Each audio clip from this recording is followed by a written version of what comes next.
Bismillahirrahmanirrahim.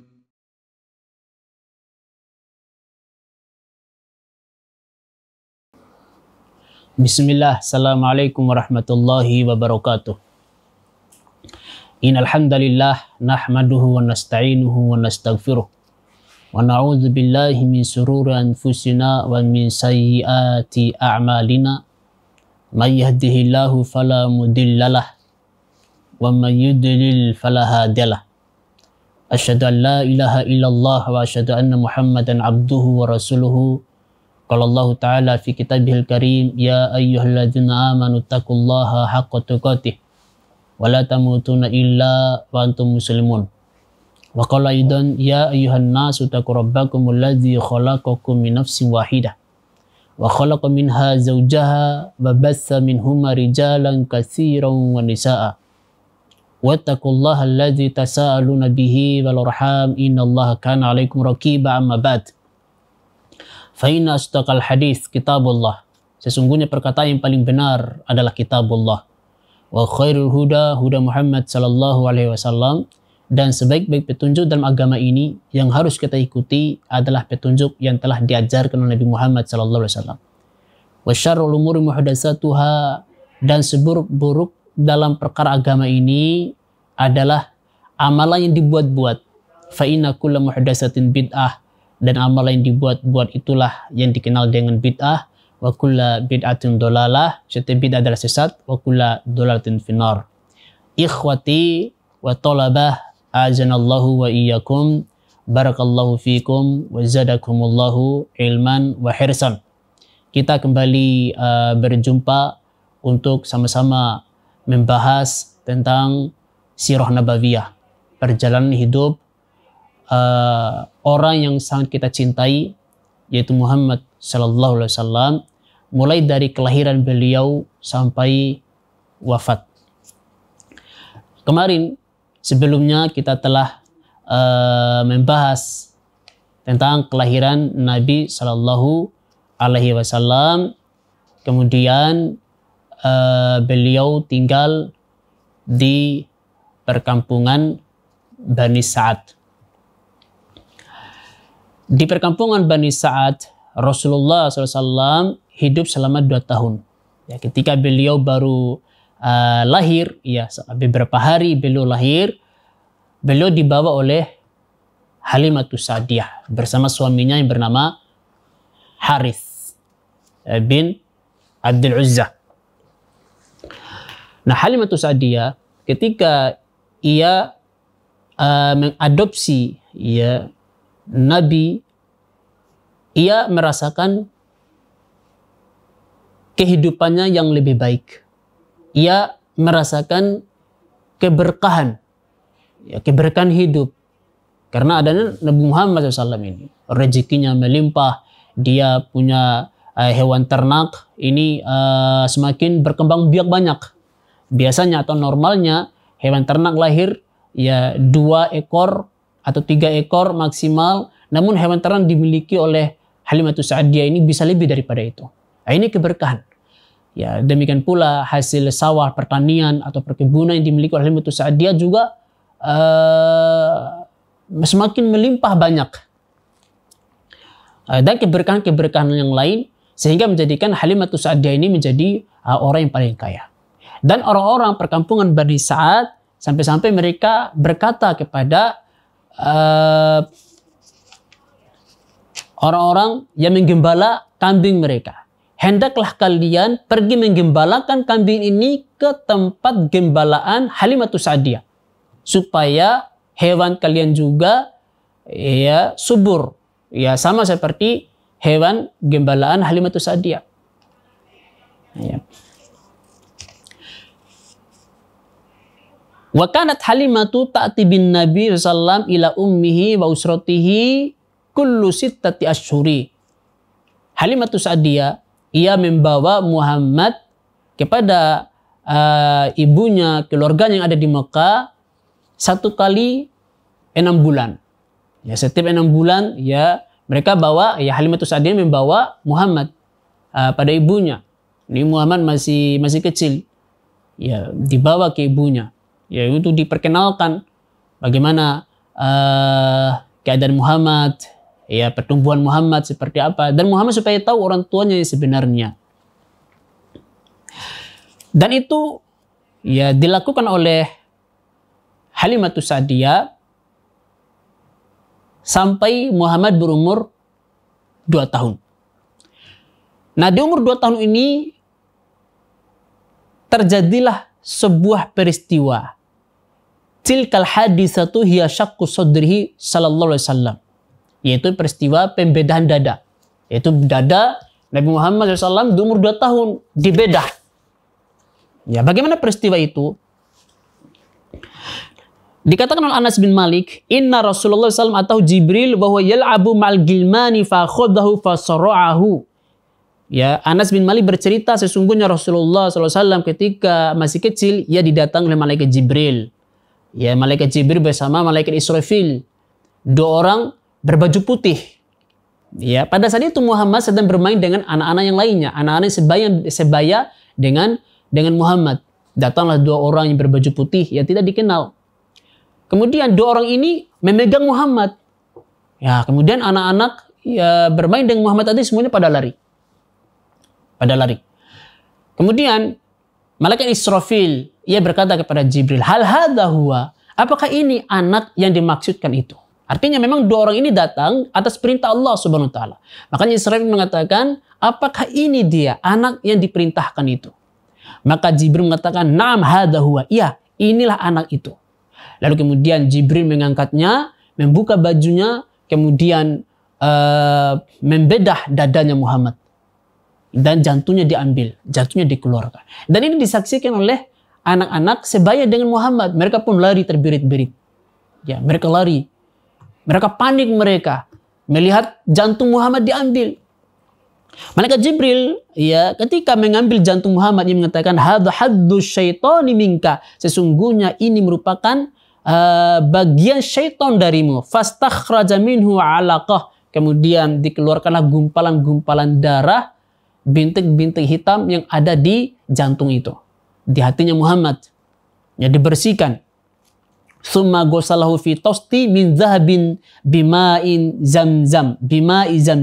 Kemudian jantung tadi ya dimasukkan ke dalam ember kecil yang terbuat dari emas yang berisi air zam-zam.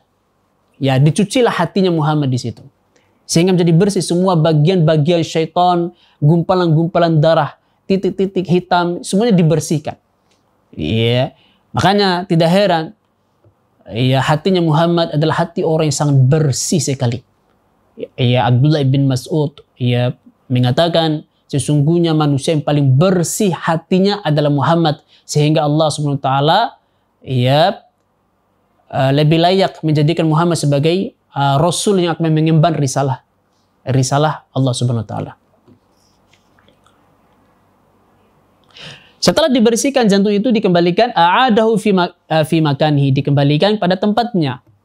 Nah, anak-anak tadi ya mereka lari menuju ke Halimatus Sa'diyah dan mereka melaporkan. Mereka mengatakan faqalu inna Muhammadan qad qutil. Sesungguhnya Muhammad telah dibunuh. Ini perkataan anak-anak dan mereka mengatakan demikian karena mereka menyaksikan pembedahan dada dan jantung Muhammad diambil. Mereka tidak mengatakan bahwasanya Muhammad diambil oleh orang, tapi mereka mengatakan melaporkan Muhammad telah dibunuh. Ini perkataan anak-anak yang sebaya dengan Muhammad, anak-anak yang berumur 2 tahun, 3 tahun. Dan laporan anak-anak yang panik seperti ini adalah tidak mungkin ya mereka melakukan kebohongan. Ya, tidak mungkin mereka melaporkan kebohongan. Ini anak-anak yang seumur seperti itu. Ya. Artinya mereka menyampaikan apa yang mereka lihat. Nah, Halimatus Sa'diyah mendengar kabar tersebut, panik Halimatus Sa'diyah. Ia keluar dari rumahnya, ia segera pergi ke tempat permainan anak-anak tadi. Fastaqbaluhu wa huwa muntaqi'ul laun. Ya, ketika Halimatus Sa'diyah mendapati Muhammad, ia mendapati pucat wajahnya. Ya, wajah Muhammad pucat. Anas bin Malik berkata, wa qad kuntu ara athara dzalikal makhit fi sadrihi. Dan aku telah melihat ada bekas jahitan di dadanya Muhammad. Yep. Nah, Anas bin Malik ini, ia khadimu Rasulullah SAW. Beliau pembantu Rasulullah SAW dan tinggal di rumah Rasulullah selama 10 tahun. Ya, Anas bin Malik ini. Anas bin Malik dia melihat ada bekas jahitan di dada Nabi Muhammad SAW. Ya, berarti ini adalah suatu peristiwa yang benar adanya. Ya, sebab ada bekas jahitan ya pada dada Muhammad sallallahu alaihi wasallam. Demikian pula ya laporan dari anak-anak tadi kepada Halimatus Sa'diyah. Bahwasanya anak-anak tadi melaporkan, menyaksikan ya bahwasanya Muhammad itu dibunuh dengan dibelah dadanya. Ini menunjukkan bahwasanya ya peristiwa ini ya menunjukkan kenabian daripada Muhammad sallallahu alaihi wasallam. Merupakan mukjizat. Ini lebih tepat dinamakan irhas. Ya, irhas. Kalau irhas itu adalah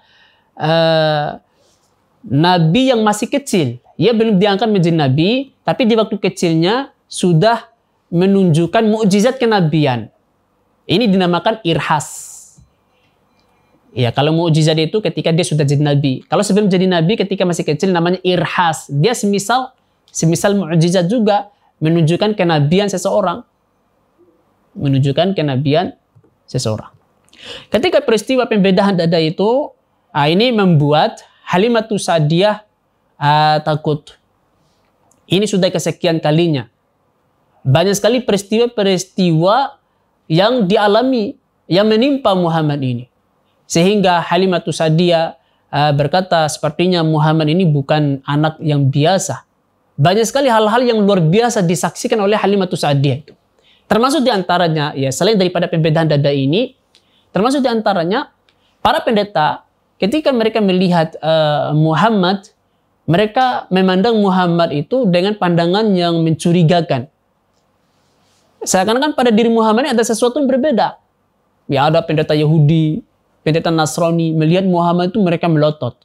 Ini membuat Halimatus Sa'diyah ini ketakutan. Bahkan pernah beberapa orang pendeta mengikuti Muhammad saat berjalan bersama Halimatus Sa'diyah. Ini membuat Halimatus Sa'diyah ketakutan. Sehingga ia membawa lari Muhammad. Ya, seakan-akan ada sesuatu yang berbeda pada diri Muhammad ini. Inilah yang menjadikan Halimatus Sa'diyah semakin ketakutan. Terutama sekali setelah peristiwa pembedahan dada ini.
Ya.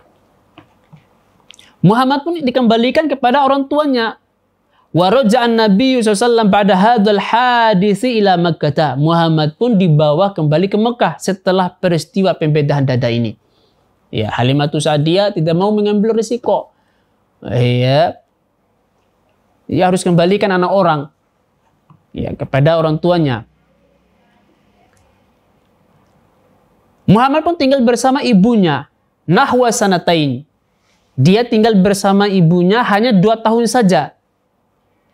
Ya, hanya 2 tahun saja. Setelah 2 tahun Muhammad tinggal bersama ibunya, ya Muhammad ini dia merasakan kasih sayang dan cinta begitu mendalam dari ibundanya Aminah binti Wahab.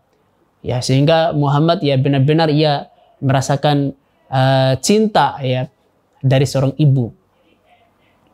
Nah, suatu ketika ibunda Aminah mengajak Muhammad pergi ke Madinah untuk menziarahi kuburan suaminya, bapaknya Muhammad yang bernama Abdullah. Ya, karena Abdullah ketika wafat, ia dikuburkan di Al-Abwa, sebuah tempat atau sebuah daerah yang ada di Madinah. Dan wafatnya Abdullah ini pada saat Muhammad berada di perut ibunya. Ya, Aminah ini hendak mengajak Muhammad untuk pergi ke Madinah menziarahi kuburan bapaknya Muhammad, yaitu Abdullah. Ya, pada saat itu umur Muhammad sudah 4 tahun. Ya, masih kecil ya, 4 tahun. Kemudian pergilah mereka ya dalam perjalanan ya yang safar ke Madinah itu ibunda Aminah, kemudian Muhammad, kemudian Ummu Aiman. Ya, ada juga yang mengatakan bersama Abdul Muttalib juga. Nah, karena di Madinah juga ada keluarga besar Abdul Muttalib. Iya, ada keluarga besar Abdul Muttalib. Nah, ketika mereka sampai di Madinah, ya menziarahi kuburan Abdullah, tiba-tiba si Aminah, ya beliau jatuh sakit. Ya, beliau jatuh sakit, kemudian dirawat di Madinah. Ya, beliau pun wafat. Ya, Aminah pun wafat. Nah, saat wafatnya Aminah, ya Muhammad, beliau merasakan kesedihan yang luar biasa. Ya, beliau menjadi yatim piatu.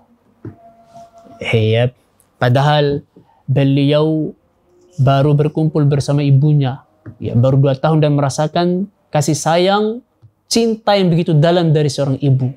Ya, beliau pun harus bersabar ya dengan wafatnya ibunda yang tercinta. Nah, kemudian Muhammad pun dibawa pulang ke Mekah. Di Mekah Muhammad diasuh oleh kakeknya, ila jaddihi Al-Atuf. Ya, beliau pun diasuh oleh kakeknya yang memiliki sifat Al-Atuf, sangat lemah lembut kepada Muhammad, ya juga sangat cinta terhadap Muhammad. Ya. Abdul Muttalib ini, ya beliau mencintai Nabi Muhammad melebihi daripada kecintaan beliau terhadap anak-anaknya. Ya, Abdul Muttalib memiliki 16 anak. Ya, beliau lebih peduli, lebih sayang kepada Muhammad daripada anak-anaknya. Ya, disebabkan karena nasib Muhammad ini sama seperti dia. Ya, sama seperti Abdul Muttalib juga. Ya, Abdul Muttalib, ya beliau ketika masih berada di perut ibunya, ya bapaknya yang bernama Hashim, ya ketika melakukan perjalanan dagang di Syam, ya meninggal di Syam, ya di Gaza, Palestina. Pada saat itu Abdul Muttalib berada di perut ibunya. Muhammad juga demikian. Ketika Abdullah berdagang ke Syam, wafat ya dalam perdagangan itu, Muhammad berada di perut ibunya. Jadi nasibnya sama. Ya.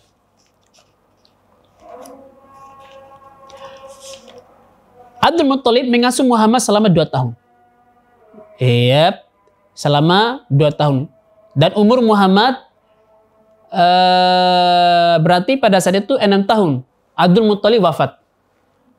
Abdul Muttalib wafat ketika Muhammad berumur 6 tahun. Dan tentunya wafatnya Abdul Muttalib ini meninggalkan kesedihan yang sangat dalam ya terhadap Muhammad. Saat itu umur beliau 6 tahun. Bahkan disebutkan dalam sebuah riwayat ketika Abdul Muttalib diletakkan di atas keranda dan mau dibawakan ke pekuburan umum, ya Muhammad menangis, ya ia tarik-tarik jenazahnya Abdul Muttalib. Dia tidak ingin jenazahnya Abdul Muttalib dibawa, dikuburkan. Ya, saking cintanya Muhammad kepada kakeknya. Ada sebuah ucapan dari Abdul Muttalib ini, ya tentang Muhammad.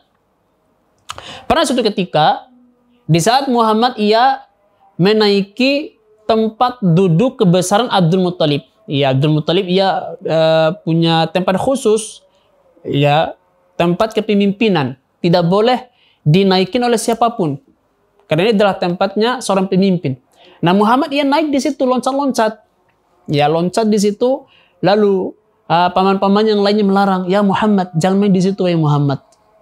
Ini adalah tempat kakekmu. Ini adalah tempat kebesaran kakekmu." Maka Abdul Muttalib mengatakan, "Biarkanlah Muhammad. Sesungguhnya Muhammad ini akan menjadi orang besar di suatu saat nanti. Muhammad akan menjadi seorang pemimpin di suatu saat nanti." Nah, ini yang dikatakan oleh atau diantara perkataan yang diucapkan oleh Abdul Muttalib. Sepeninggalnya Abdul Muttalib diwasiatkan agar Abu Thalib lah yang mengasuh Muhammad. Nah, Abu Thalib yang mengasuh Muhammad. Nah, Abu Thalib dia adalah paman Muhammad, ya, saudara kandung daripada Abdullah. Ya, namun dia adalah laki-laki miskin dan memiliki banyak anak. Ya, dan Muhammad tinggal bersama Abu Thalib ini dalam waktu yang lama, ya, sampai Rasulullah SAW menikah, ya, hingga beliau diangkat menjadi nabi. Ya.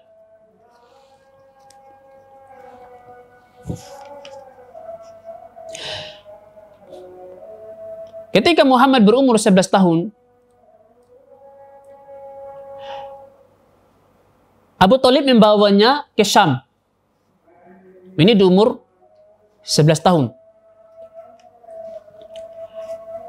Namun, ya pada dasarnya Abu Thalib tidak mengizinkan Muhammad untuk dibawa ke Syam. Karena Muhammad ini masih kecil. Perjalanan dagang ke Syam ini adalah perjalanan yang sangat jauh. Berbahaya. Namun Muhammad pada saat itu dia berharap agar Abu Thalib membawa bersamanya ke Syam. Ya. Karena Muhammad mendesak agar dirinya ikut bersama pamannya, maka pamannya pun ikut membawa Muhammad karena kecintaannya itu. Sesampai di Syam, ya tepatnya di sebuah tempat, ya sebuah kota namanya Busra. Busra ini adalah sebuah tempat di Yordania. Ya, Busra adalah sebuah kota di Yordania. Nah, di Busra ada seorang pendeta Nasrani yang bernama Bahira. Ya, Bahira namanya. Bahira ini dia menyaksikan dari kejauhan. Ada rombongan yang berjalan dan setiap pepohonan dan bebatuan yang melewati rombongan ini sujud. Ya, pepohonan sujud. Bebatuan juga sujud. Dan Bahira ini tahu. Ya, itu tandanya ada kenabian di situ. Sehingga Bahira mengundang rombongan dagang itu. Ya, membawa mereka masuk ke dalam rumahnya. Ya, menjamu mereka. Ya. Lalu kemudian si Bahira ini dia melihat seorang anak dengan penglihatan yang mencurigakan. Yaitu Muhammad tadi berumur 11 tahun. Lalu ia membawa Muhammad masuk ke dalam kamar. Ia buka baju Muhammad. Pertama kali dilihat adalah stempel di belakang punggungnya Muhammad. Sebuah stempel sebesar apel. Ya, karena di dalam kitab Injil itu menyebutkan tanda kenabian akhir zaman itu ada stempel kenabian di punggungnya. Maka ketika membawa Muhammad, pertama kali dia buka adalah baju Muhammad, dilihat punggungnya. Ternyata benar, ada stempel kenabian. Maka si Bahira ini mengatakan, siapa yang punya anak ini? Si Abu Thalib mengatakan, saya adalah bapaknya. Maka si Bahira mengatakan, tidak mungkin. Pasti anak ini tidak punya bapak dan tidak punya ibu. Lah dari mana kamu tahu? Ya ketahuilah bahwasannya ya anak ini akan menjadi nabi. Ya. Innakum hina ashraftum minal aqabati lam yabqa hajar wala syajar illa kharra sajidan. Karena setiap kali kalian melewati pepohonan dan bebatuan, ya maka pepohonan dan bebatuan itu sujud. Dan bebatuan dan pepohonan itu sujud kepada Nabi. Demikian juga saya melihat di pundaknya ada stempel kenabian sebesar apel. Demikianlah disebutkan di dalam kitab kami. Ini ciri-ciri kenabian. Iya. Maka si Bahiro tadi meminta kepada Abu Thalib agar segera membawa pulang Muhammad. Segera membawa pulang Muhammad. Jangan sampai orang Yahudi tahu. Kalau orang Yahudi tahu, maka orang Yahudi pasti akan membunuhnya. Maka segera bawa pulang kembali anak ini. Ya. Abu Thalib dia segera membawa pulang Muhammad kembali ke Mekah. Nah, Abu Thalib dia tidak merasa puas. Dia membawa Muhammad kepada seorang dukun. Iya. Untuk membuktikan kebenaran perkataan si pendeta tadi. Ia pergi ke rumah dukun, ia bertanya, ya dukun tentang Muhammad ini. Nah, dukun ini dia masuk ke dalam kamarnya. Sebentar dia keluar, ia melihat Muhammad dan dia melihat Muhammad itu dengan pandangan yang melotot. Kemudian ia masuk lagi ke dalam kamarnya. Ia keluar masuk. Sehingga membuat Abu Thalib ini ketakutan. Ada apa nih si dukun ini? Kenapa sikapnya seperti ini? Lalu ia masuk ke dalam kamarnya dalam waktu yang lama. Ya, Abu Thalib ia segera membawa pulang Muhammad. Ya, keluarlah si dukun tadi. Ia mengatakan, kemana anak tadi? Ketahuilah sesungguhnya anak tadi akan menjadi orang yang besar di kemudian hari nanti. Ya rupanya si dukun ini dia konsultasi dengan jinnya. Ya jinnya menyampaikan khobar tentang masa depan Muhammad ini. Ya. Kemudian, ya memasuki umur 20 tahun terjadi perang Fijar. Perang Fijar pertama yang diikuti oleh Muhammad. Pada saat itu umur Nabi Muhammad SAW 20 tahun. Ya, beliau bersama paman-pamannya ya ikut serta dalam peperangan. Ya, melawan Bani Qais. Nah, wallahu ta'ala a'lam. Ya, kita akan lanjutkan pada pertemuan yang akan datang. Aku qouli hadza astaghfirullah li wa lakum innahu huwal ghafurur rahim. Assalamualaikum warahmatullahi wabarakatuh. A'udzu billahi minasy syaithanir rajim. Bismillahirrahmanirrahim. Inna nakhafu min rabbina yawman abusan qamtarira فوقاهم الله شر ذلك